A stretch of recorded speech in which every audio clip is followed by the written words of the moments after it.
gostaria de ancorar o tema que vou tratar em 2 Timóteo 4:2. Paulo dá uma ordem expressa para Timóteo, num tempo crítico que a igreja estava vivendo. Ele estava preso, ele estava condenado à morte, ele estava no corredor da morte, aguardando o dia da sua execução, mas ele estava preocupado com o ministério de Timóteo na cidade de Éfeso. E nessa última carta que ele escreve, segunda carta aos Coríntios, Paulo dá 4 ordens para Timóteo. A primeira delas, no capítulo 1, verso 13, 14, ele vai dizer: guarda o bom depósito. A palavra de Deus precisa ser preservada de qualquer contaminação, manter-se pura, e cabe a nós não permitir que falsas doutrinas, pode baixar bem baixinho, falsas doutrinas entrem nos arraiais e atinjam as igrejas. Segunda ordem, no capítulo 2, versículo 3, ele diz: sofre pelo Evangelho. Nós não fomos chamados para um corredor de fama, nem para uma passarela de vaidades. Fomos chamados para sermos uma igreja martírica. Tem que sofrer. Não tem como viver num mundo que odeia Cristo, um mundo que tem que enfrentar a carranca do diabo e pisar em tapetes aveludados. Terceiro, no capítulo 3, versículo 14, ele diz: permanece no Evangelho. Não basta começar bem, tem que continuar bem. Uns se diziam para lá, outros se diziam para cá, mas Paulo diz: você permanece. Novidades vêm, novidades vão, novidades surgem, novidades desaparecem, mas o Evangelho é o mesmo. O mesmo que os profetas pregaram, que os apóstolos pregaram, que os pais da igreja pregaram, que os reformadores pregaram, que os missionários pregaram, que nós estamos pregando e que os nossos filhos e netos e futuras gerações vão continuar pregando. Permanece no Evangelho. Mas a ordem agora é o que vai nos interessar, no capítulo 4, verso 2, ele diz assim para Timóteo: prega a palavra. Este Evangelho precisa ser guardado de contaminação, por ele precisamos estar prontos a sofrer, nele precisamos permanecer, mas esse Evangelho precisa ser pregado, não pode ser escondido, nem colocado dentro de 4 paredes, tem que ser pregado. E a palavra é o conteúdo da pregação e a autoridade do pregador.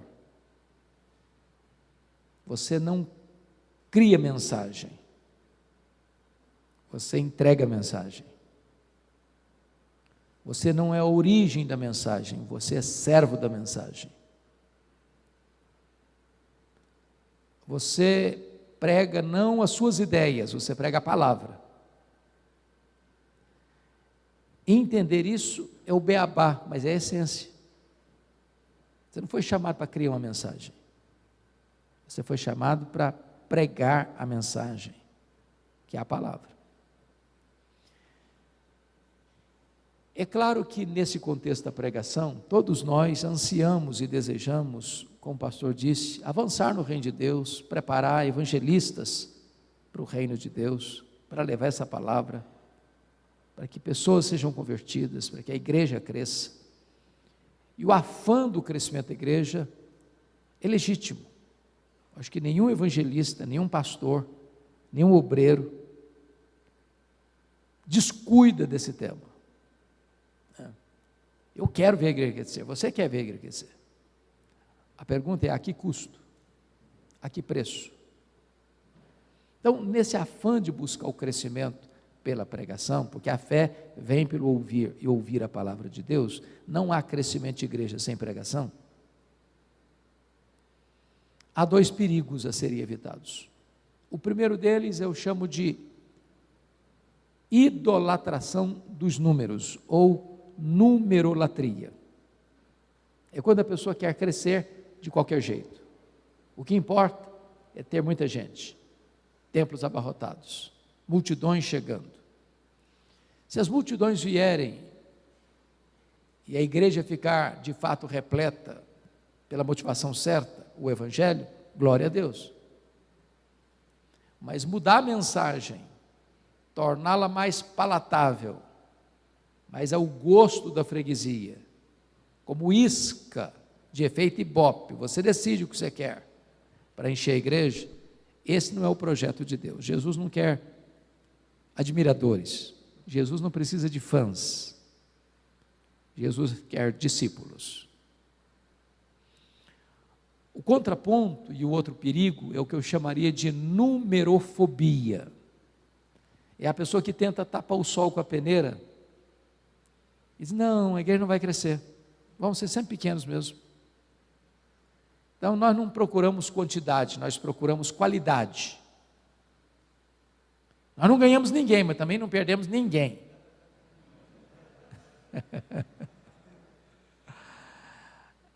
Não existe esse negócio de qualidade sem quantidade. Em outras palavras, não existe qualidade estéril.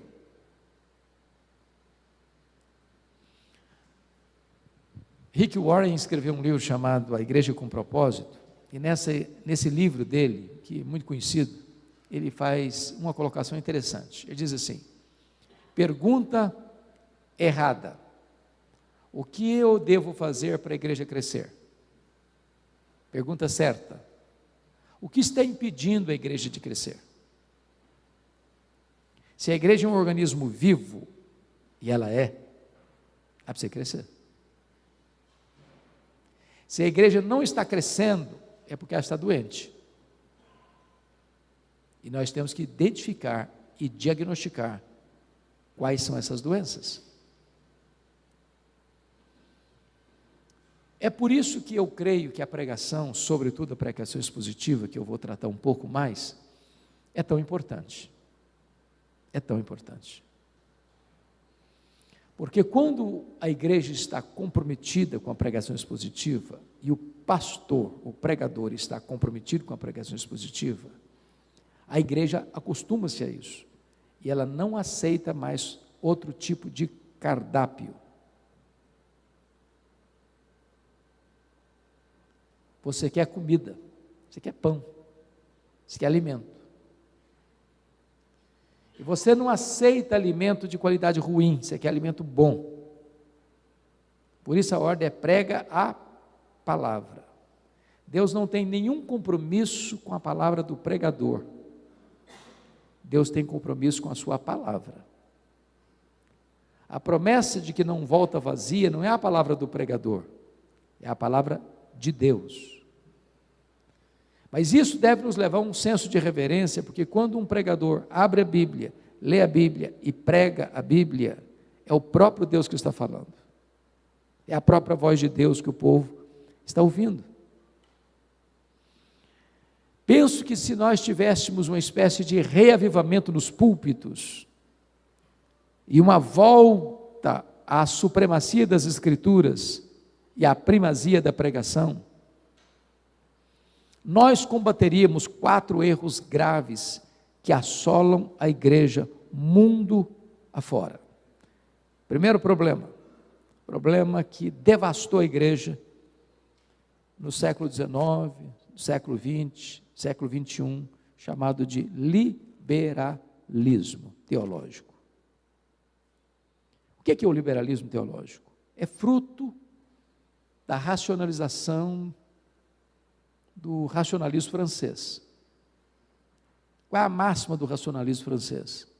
Penso, logo existo. Qual o problema disso? É a ideia de que eu só posso aceitar como verdade o que a minha razão consegue entender. Quando você joga esse conceito para dentro da teologia, você tem um grande problema. Porque a Bíblia trata de assuntos não irracionais, mas não apenas racionais, mas supra-racionais. Por exemplo, como é que você explica que Deus é um só, mas subsiste em 3 pessoas? Racionalmente explica. Como é que você explica que sem matéria pré-existente, Deus criou o universo, com mais de 93 bilhões de anos-luz de diâmetro? Como é que você explica que o Mar Vermelho se abre para o povo de Israel passar, mas se fecha para tragar os seus inimigos? Que água brota da rocha, que maná cai do céu, que leprosos são purificados, que coxos andam, que cegos de nascença enxergam, que mudos falam, que mortos ressuscitam. Então, qual foi o problema do liberalismo?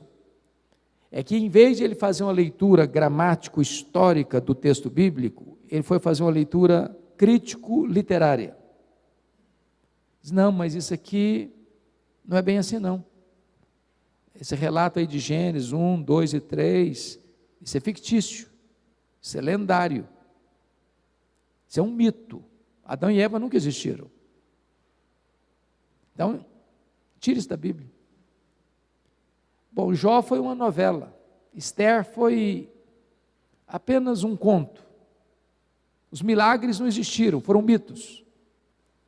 E aí foram esvaziando a Bíblia, foram arrancando as verdades da Bíblia. Nas palavras de Rodolfo Bultmann, é preciso demitologizar a Bíblia, maiormente o Novo Testamento. E eu vou lhes fazer uma declaração enfática. O dia que uma igreja subscrever o liberalismo teológico, nesse mesmo dia, ela assina o seu atestado de óbito. O liberalismo nunca começou nos bancos, começa nas cátedras. Das cátedras descem para os púlpitos, e dos púlpitos matam as igrejas. Foi o que aconteceu com a Europa, o que está acontecendo na América, o que está acontecendo no Brasil. Já temos denominações inteiras no Brasil que sucumbiram ao liberalismo, cujos seminários não pregam mais que a Bíblia é a palavra de Deus, inspirada, inerrante, infalível e suficiente. A igreja morre, desidrata, murcha e seca, e Deus tira do seu lugar o seu candeeiro. O segundo problema que a pregação expositiva corrige é o problema do sincretismo religioso, tão comum no Brasil. Nós somos fruto de uma cultura, ou melhor, de um caldeamento de raças, né? Temos os nativos índios aqui, tem os portugueses que vieram, franceses que vieram, espanhóis que vieram, os africanos que vieram, e nós misturamos tudo isso, batemos no liquidificador e geramos uma raça híbrida, né? Caldeamento de raças. Mas no pacote, na esteira do caldeamento de raças, nós somos também uma nação sincrética, uma mistura de crenças. Somos um canteiro fértil para o sincretismo. Então o cara sai da magia, dos cultos espiritualistas, e vem para a igreja, e aí tem o óleo ungido, a rosa ungida, a toalha suada, e copo d'água em cima do rádio, compra lote no céu, e a pessoa sai de um misticismo para outro. E a pessoa bota na porta da igreja uma placa, hoje é o dia da libertação, ou o dia dos milagres, e ele agenda. Ele nem pergunta se o Espírito Santo vai fazer, já está dizendo que vai fazer. Como se a igreja fosse dona da agenda do Espírito Santo. E esse tipo de crendice prospera por um tempo. Chega a ressaca. E está chegando. E muitas dessas mega igrejas que andaram com essa agenda já estão murchando. Porque as pessoas começam a perceber. Essa pandemia desbancou muitos discursos de promessas que não tinham qualquer amparo nas Escrituras.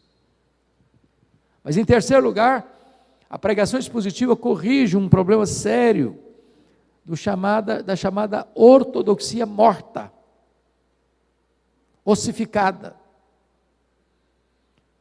O que ocorreu na igreja de Éfeso, por exemplo, a igreja ortodoxa, perseverante, ética, mas Jesus diz: eu tenho uma coisa contra ti, tu abandonaste o teu primeiro amor. Há um grande risco, irmãos, de se manter a ortodoxia e se perder a piedade, em ter luz na cabeça, mas não ter fogo no coração, em crer nas verdades certas, mas isso não fazer mais sentido para a vida. Há poucos dias um pastor me ligou e me fez a seguinte declaração: Hernandes, eu me tornei apenas um fabricante de sermão e nada mais. Isso não mexe mais comigo, isso não toca mais o meu coração. Me tornei um profissional da religião. Mas finalmente, para não gastar muito tempo aqui, a pregação expositiva corrige o problema da superficialidade no púlpito. É impossível você ser um pregador expositivo sem estudar. Impossível. Ou você estuda, ou você não prega expositivamente. Ou você gasta tempo com o texto, mora no texto, convive com o texto, mergulha no texto, saboreia o texto, digere o texto, se alimenta do texto, ou você não prega sobre esse texto. Então, a pregação expositiva corrige o problema da superficialidade dos púlpitos, daquela sopa rala, feita todo dia dos mesmos ossos. Bom, feito isso, eu gostaria então de pensar um pouco com vocês sobre a questão da pregação. Nós temos hoje, basicamente, 3 estilos de sermão mais comuns, mais conhecidos: o sermão tópico, o sermão textual e o sermão expositivo. O que seria o sermão tópico? A palavra já está dizendo, é um tópico, é um tema, ou um sermão temático, onde você vai para o texto para buscar o seu tema, mas você pode ancorar seus argumentos em toda a Bíblia. Os estudiosos dizem que este é o sermão nariz de cera. Você bota para lá, bota para cá, do jeito que você quiser. Dr. Haddon Robson, que é talvez a maior autoridade em homilética hoje, professor do Gordon, em Boston, uma das maiores autoridades vivas, disse que um pregador deveria pregar um sermão tópico a cada 10 anos. E depois de pregar, pedir perdão para Deus. É claro que ele estava brincando. Mas, dependendo do conhecimento que o pregador tem, ele consegue fazer um sermão assim, rapidinho. Dependendo da criatividade dele. E aí, a liderança da igreja descobriu que o pastor da igreja estava fazendo um sermãozinho muito ralo, assim, feito assim, às pressas, enquanto ele saía da casa pastoral para a igreja. Estavam uns 10 minutos da casa pastoral para a igreja. A liderança reuniu e alugou uma casa para ele a 2 horas da igreja para ver se o sermão melhorava um pouco. Eu espero que não seja o caso de vocês. Vamos dar um exemplo de um sermão tópico. Vamos imaginar que você queira falar, por exemplo, sobre a pessoa de Jesus. E você vai para Filipenses 1:21. Para mim, o viver é Cristo e o morrer é lucro. Então, quem é Jesus para você? Você está fazendo um sermão talvez evangelístico, tratando da pessoa de Jesus. Quem é Jesus para você? E nesse próprio texto, você já tira o seu primeiro argumento. Jesus é a minha vida, para mim o viver é Cristo. Aí você vai para o capítulo 2, versículo 5, e está escrito assim: tende em vós o mesmo sentimento que houve também em Cristo Jesus. Quem é Jesus para você? Ele é seu exemplo. Tende em vós o mesmo sentimento. Aí você vai para o capítulo 3, versos 13 e 14, esquecendo-me das coisas que para trás ficam, prossigo para o alvo, para o prêmio da soberana vocação de Deus em Cristo Jesus. Quem é Jesus para você? É o seu alvo. Aí você vai para Filipenses 4,13, tudo posso naquele que me fortalece. Quem é Jesus para você? Ele é a minha força.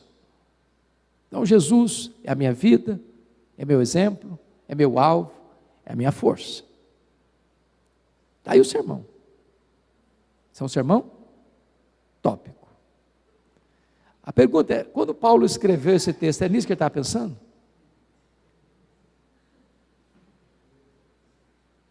Então, você pode pregar um sermão tópico, e às vezes a gente prega mesmo, em ocasiões especiais, Natal, a Páscoa, Dia das Mães, que está chegando aí, etc e tal.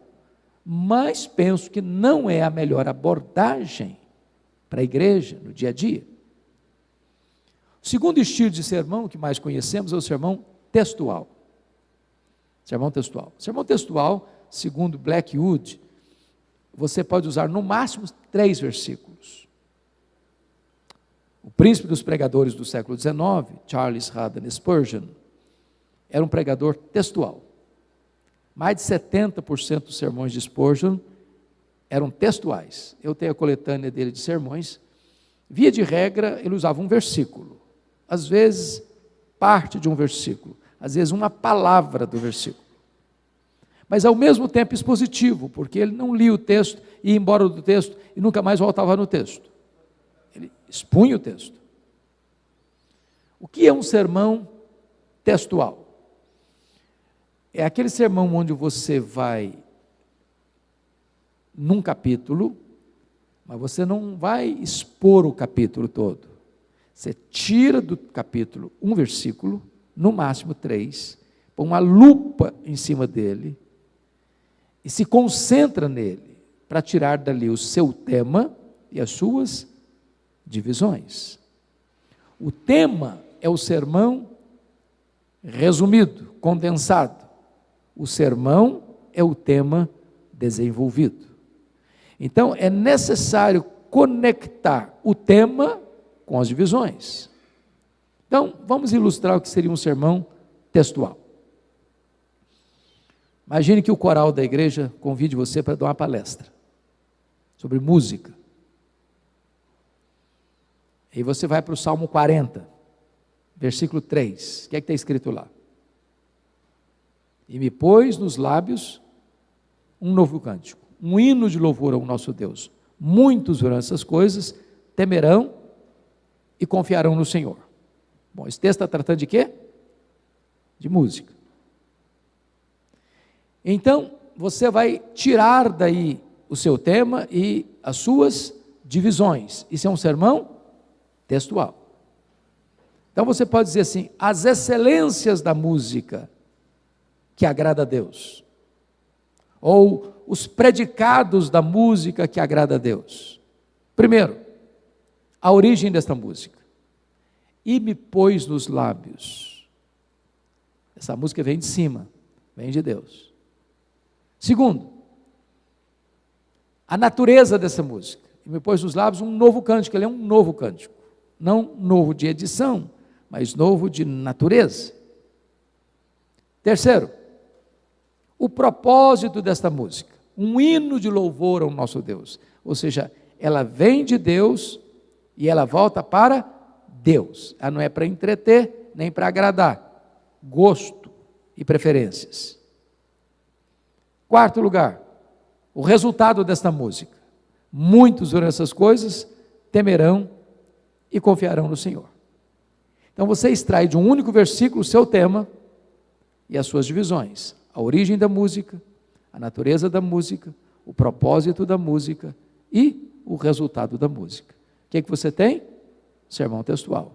você não leu o capítulo 40, o Salmo 40 todo, você não expôs o Salmo 40 todo, você nem sequer trabalhou o contexto do Salmo 40, você sacou dele um versículo para examiná-lo com mais precisão.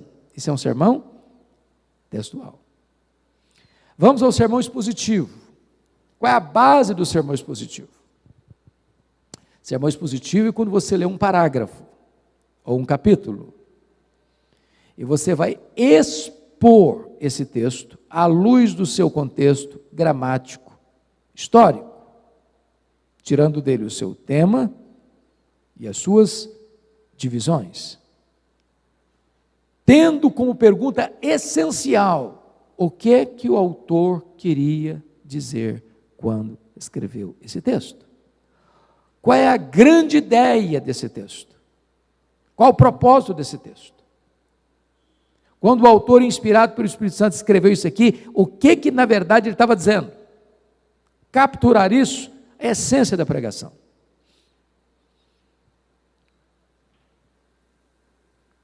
Jay Adams, que é mais conhecido no Brasil pelos seus livros de aconselhamento, Manual do Conselheiro Cristão, Conselheiro Capaz, escreveu mais obras sobre homilética do que sobre aconselhamento. E ele tem um livro chamado O Propósito da Pregação. Esse é o ponto-chave. É você ler o texto até encontrar essa resposta. O que o autor estava dizendo? O que ele queria dizer? Nas palavras de Haddon Robson, esta é a grande ideia do texto. Então, antes de exemplificar o que é uma pregação expositiva, me permita examinar com vocês os 3 verbos mais importantes da pregação expositiva. Se vocês guardarem esses 3 verbos, vocês poderão dizer que sabem o que significa pregação expositiva. Primeiro verbo, ler. Ler o texto. Parece óbvio, mas não é. Você já escutou um pregador, ou já viu um pregador, e ele pega a Bíblia e abre a Bíblia e atropela o texto? Ele engole palavras, ele acrescenta palavras que não estão no texto, ele não obedece à acentuação, à pontuação do texto. Já viram isso? Quando você vê essa cena, qual a conclusão que você chega? Esse pregador não conhece o texto. Esse pregador nem sequer leu esse texto antes de vir para cá. Esse pregador não leva a sério esse texto. Esse pregador está dizendo que o que é importante não é o texto, é o que ele vai falar depois.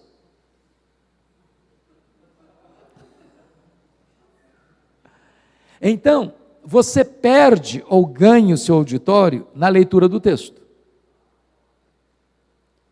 Se você está lendo uma narrativa, por exemplo, onde tem vários personagens interagindo, ao mudar de um personagem para o outro, mude a tonalidade da voz.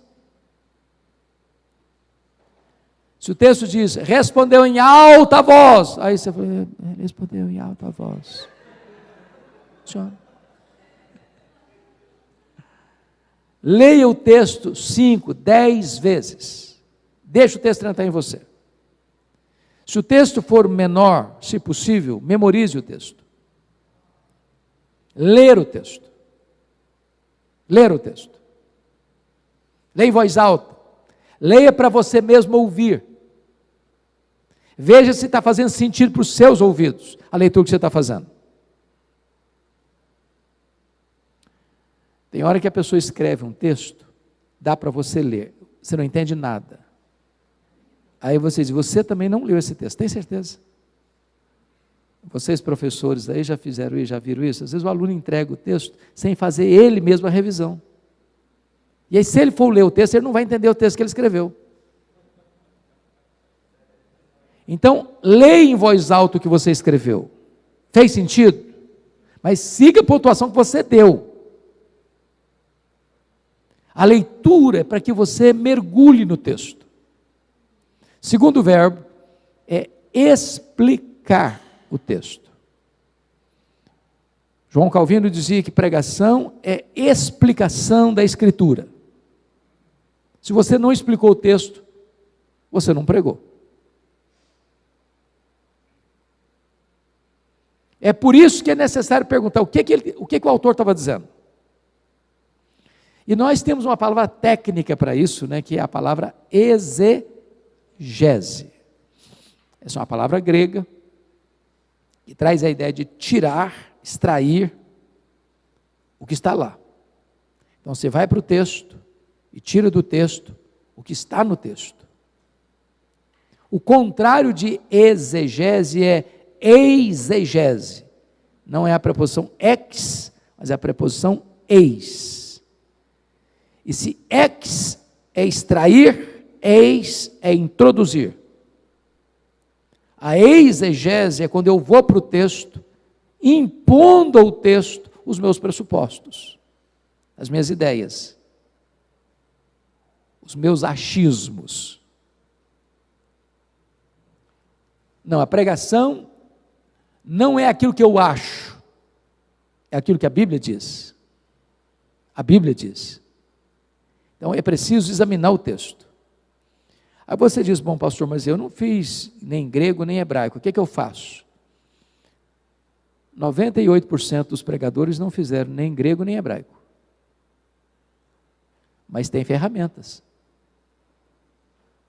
Então vou lhe dizer algo. Se você acha que você foi chamado para pregar, você tem que gostar de ler. Ah, eu gosto muito de pregar, mas não gosto de ler não. Então acho que você confundiu as coisas.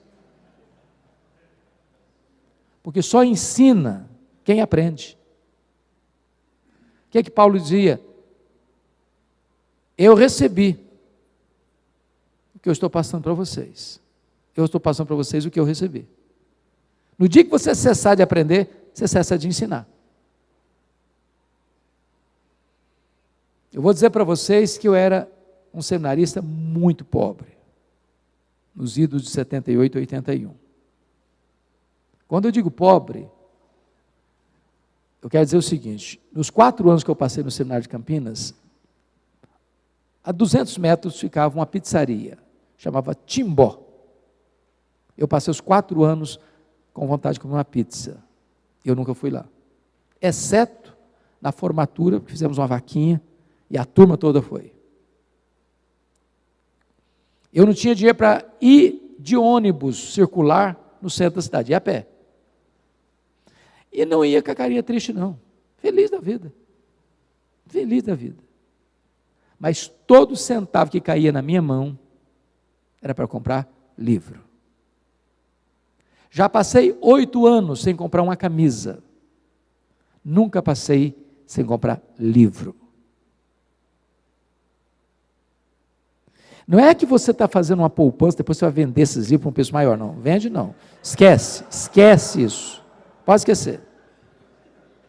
Livro só compra, não vende.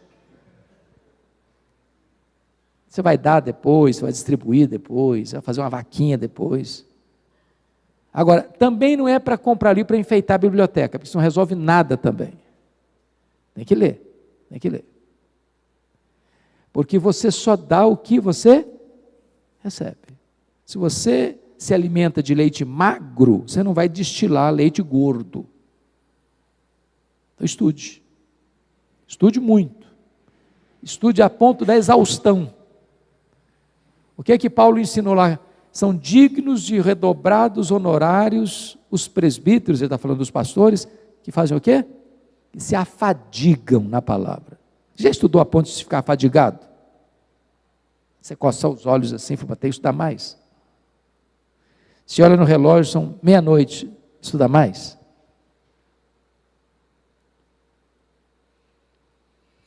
Porque Deus não premia preguiça. Tem gente que tem uma boa desculpa espiritual, assim, não, se você estudar, você tira a ação do Espírito Santo. Você tem que depender do Espírito Santo. O Espírito Santo não premia preguiça, não. O Espírito Santo não homenageia o preguiçoso. Ele honra o trabalhador. Bom, O terceiro verbo, então são dois verbos, já olhamos. O primeiro deles é ler, o segundo é explicar. O terceiro verbo é aplicar o texto. Se você só explicou, mas não aplicou, você não pregou. Dr. John Stott tem um livro, que ainda não foi vertido para o português, Entre Dois Mundos, Between Two Worlds. E ele vai dizer que sermão é uma ponte entre o texto antigo e o ouvinte contemporâneo. Quem está ouvindo você está fazendo uma pergunta: e daí? E daí? Tem a ver comigo? Então você precisa ligar o que você está falando com a pessoa que está ouvindo você. A gente chama isso de aplicação. Aplicação. Agora, vamos entender uma coisa aqui. Se você não interpretar o texto fielmente, você vai aplicar o texto hereticamente. Vou ilustrar. Um dia eu estava vindo de Governador Valadares, interior de Minas Gerais, para Vitória. É aquelas maluquices de pastor jovem, sozinho, de madrugada, quase dominado pelo sono. Estou quase chegando em Vitória, você sabe que os maiores acidentes de carro acontecem quando você está chegando. Você relaxa. E eu não estava aguentando mais, eram as 2:30 da manhã. Eu liguei o rádio, e um pregador pregando com muito fervor. E ele pregava sobre Sansão. Ele dizia que você tem que matar o seu leão. E eu disse: eu também tenho que matar o meu. O leão do sono estava quase me comendo vivo. E lá pelas tantas ele soltou uma pérola de aplicação do sermão dele. Porque no momento que você mata o seu leão, você tem a sua recompensa. Você pode chupar o mel da sua caveira.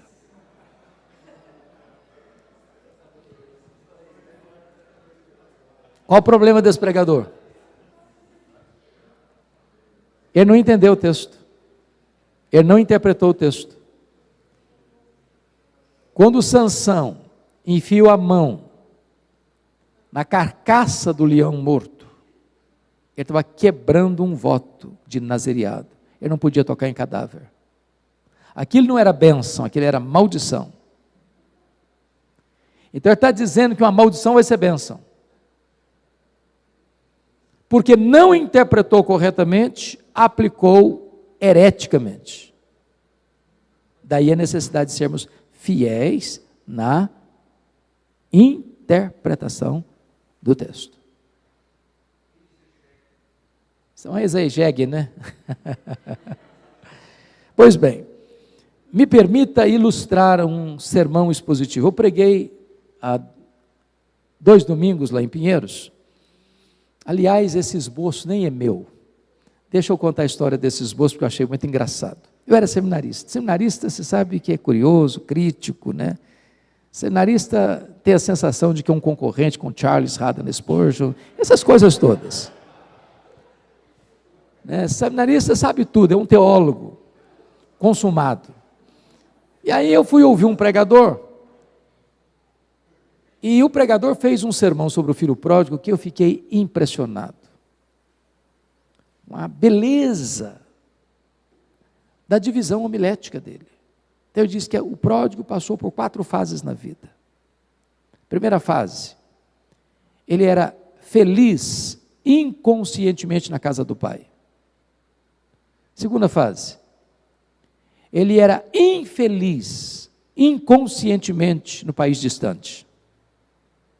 Terceira fase, ele era infeliz conscientemente cuidando de porcos.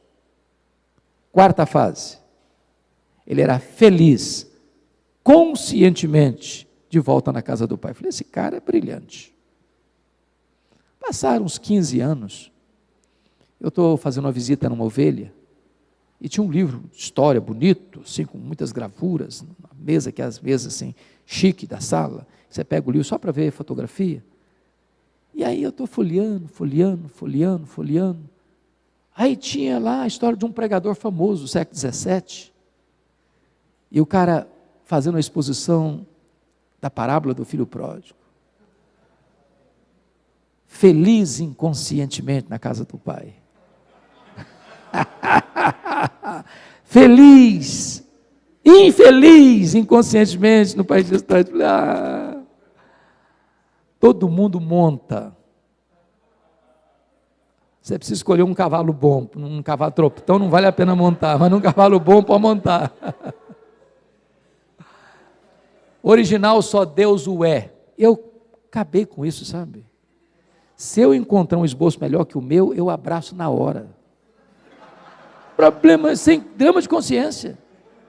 Mas no mínimo drama de consciência. Ué, eu quero dar o melhor para o povo. Bom, então esse seria um bom esboço de um sermão expositivo, tá?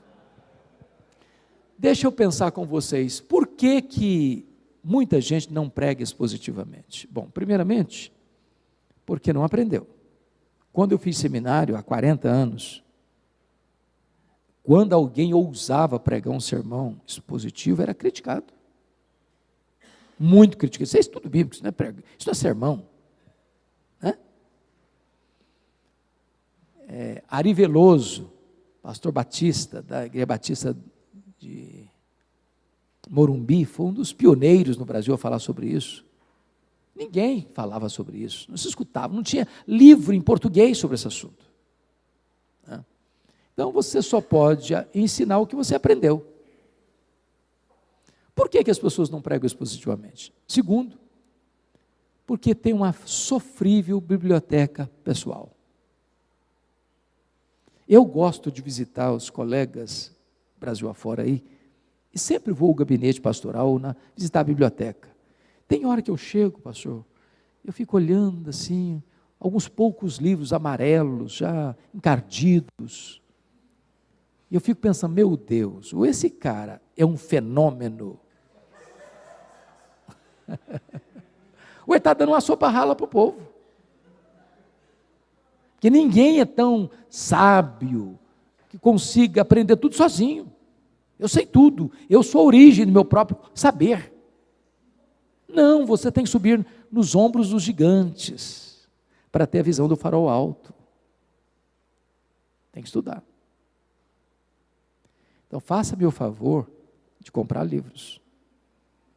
Bons livros. E ter uma biblioteca, no mínimo, razoável. Estude. Eu costumo brincar, e eu acho que eu posso fazer isso, estão descontraídos, pelo menos para impressionar os líderes da igreja, entendeu?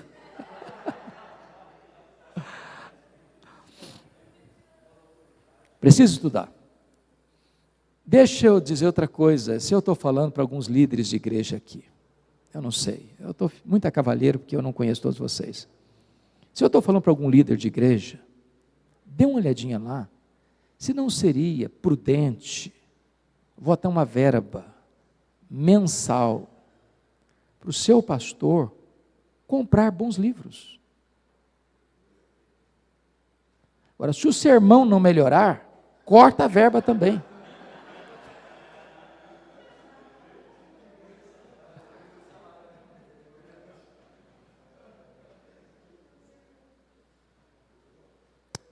Então, quem não tem uma biblioteca, no mínimo razoável, não vai ter condições de pregar expositivamente. Por que as pessoas não pregam expositivamente? Terceiro lugar, porque em muitos lugares a pregação está ficando cada vez mais magra, desidratada. Não se tem, em muitos lugares hoje, primazia da pregação.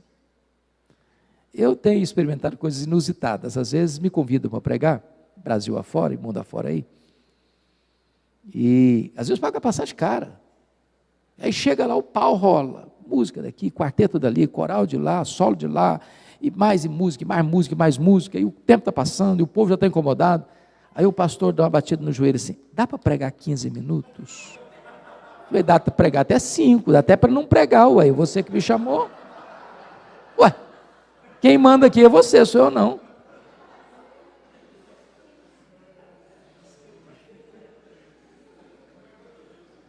Eu tive uma experiência, pastor, que me marcou muito, talvez a mais dolorosa do meu ministério. Numa cidade do interior do Espírito Santo, uma cidade muito católica, e as igrejas se reuniram para fazer uma cruzada. E seria num ginásio até grande. E era a primeira vez na história da cidade que ia ter uma reunião daquela natureza. E eu fui mais cedo, fui na casa do pastor, que ia dirigir a programação, falei, pastor, deixa eu dizer, eu já tenho um pouquinho de experiência nessa área, já fiz algumas cruzadas. O trabalho é um trabalho evangelístico, então tem que ser um programa bem enxuto, que senão o povo não aguenta, o povo não está acostumado. Não, a programação está feita, fica tranquilo. Aí começou 7h30, e aí cantou todos os corais da cidade, e cantou os quartetos, os duetos, os sextetos, e todo mundo.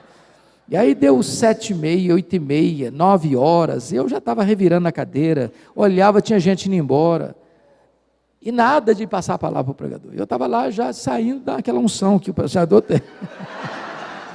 Quando já estava quase dando 9h40, ele disse assim, mas tem uma cantora ainda para cantar.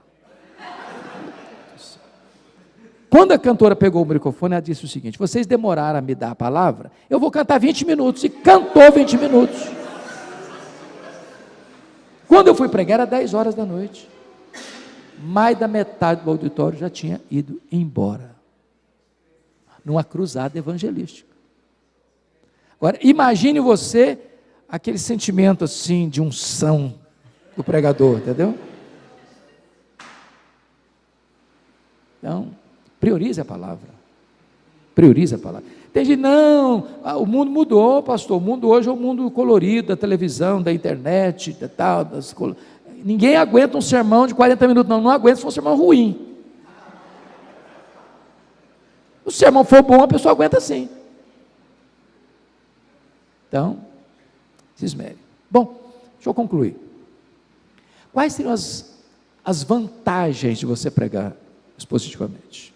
Primeira vantagem é fidelidade em vez de popularidade. O pregador expositivo não está preocupado se vai receber um tapinha nas costas no final do culto.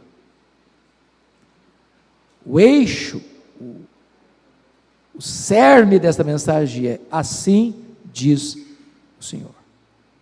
Segundo, você não vai perder tempo pensando o que pregar. Vou lhes dizer algo que 90% dos crentes não imaginam a tensão do coração de um pastor. E vocês que são novos, podem saber disso, isso nunca vai mudar. Estou com 40 anos de ministério, ainda fico com as mãos suadas até hoje. Costuma com isso não. E no dia que acostumar também está ruim.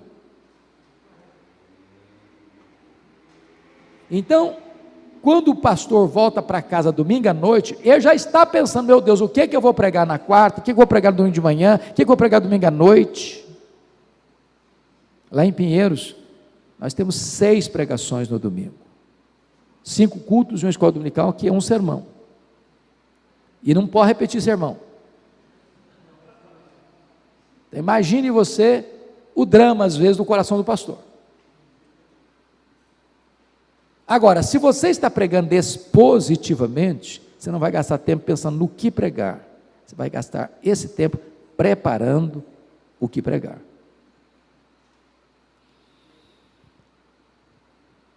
Todo esse tempo você vai investir estudando o texto. Então, essa é uma grande bênção, economia de tempo. Terceira vantagem: você não vai ter problemas com chamados milindres. Milindres. Se a igreja for pequena, então, é um problema. Um problema esse negócio de milindre, viu? Porque você conhece as ovelhas. Você conhece a realidade de cada um. Imagine que você tem lá um casal que está passando uma crise conjugal e faz parte até da liderança da igreja. Aí o pastorzinho jovem chega na igreja: meus irmãos, amanhã, domingo, eu vou falar sobre divórcio. Aí o líder da igreja pega a família dele e vai embora. E o pastorzinho pode arrumar a mala e ir embora também. Mas imagine que ele estivesse expondo Mateus, o Evangelho de Mateus, domingo após domingo. Domingo passado ele pregou sobre Mateus 18. Domingo que vem, o que é que ele espera? O que é que a congregação espera que ele pregue? Mateus 19. O que é que ensina Mateus 19? Acerca de divórcio. Se alguém não quer escutar esse sermão, fica em casa, mas o pastor não vai mudar, porque se mudar também para o capítulo 20, pular o 19, pior, vai ficar pior para ele ainda. Então evita milindres. Não pode falar sobre isso, não pode falar sobre aquilo, não pode falar, porque às vezes a pessoa fica com medo de falar esse assunto, porque tem uma família que está enfrentando esse assunto. Aí não pode falar aquele outro assunto, porque tem outra família passando também por aquele outro problema. Se falar, vai achar que é carapuça. É igual o pregador que foi pregar na igreja, e aí um puxou o paletó e falou, aqui o senhor não pode falar sobre jogo, porque o pessoal gosta de fazer uma fezinha aqui. Aí andou mais um pouquinho e falou, aqui bebida alcoólica não pode falar, porque tem um pessoal que gosta de um melzinho aqui, então o senhor não fala sobre esse assunto não. Aí lá não pode falar sobre também mexerico não, tem umas pessoas aqui que costumam falar mal dos outros. Aí o pregador subiu e falou, irmão, eu estou encrencado, o que eu vou fazer? Aí levantou um espertalhão lá no fundo, fala sobre os judeus, não tem nenhum aqui para falar à vontade.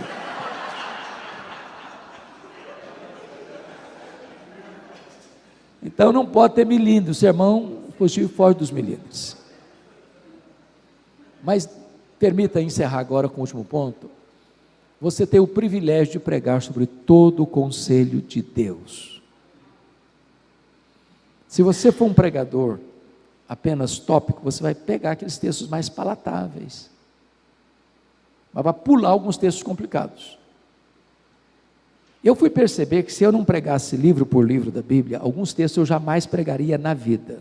Por exemplo, eu jamais pregaria sobre Neemias 11, eu jamais pregaria sobre Daniel 11, eu jamais pregaria sobre Romanos 11, parece que 11 é um número complicado, mas não dá para pular. Tem hora que as pedras preciosas estão à flor da pele, tem hora que você tem que cavar 1000 metros abaixo da terra, lá nas galerias mais profundas, para encontrar riquezas. Mas é palavra de Deus, você tem que expor. Então, eu espero que vocês cada dia mais amem as Escrituras e cada dia mais se esmerem em pregar as Escrituras. Muito obrigado, Deus abençoe vocês.